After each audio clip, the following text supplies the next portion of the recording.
تاخد الجنيه ده وتديني مخلل اكله عشان جعان. يعني انت عايز تاكل؟ انا جعان وينفع تديني بس مخلل؟ باشا عيب يا باشا، جنيه ايه يا باشا؟ سندوتش هو بعدين انت عايز تاكل مخلل بس؟ عشان مش معايا غير جنيه. لا يا باشا، هو احنا في ايه يا باشا؟ سندوتشات كتير قوي الحمد لله. انا مش عايز اكل اكلك يا بس. باشا ده اكلك، يشرفني ان انت تاكل معايا اصلا. وانت مش هتتضايق؟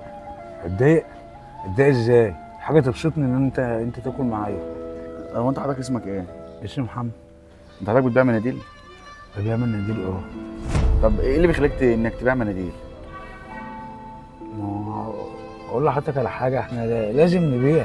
ما انا بسالك السؤال ده عشان في ناس كتير بصحتها مش بتشتغل.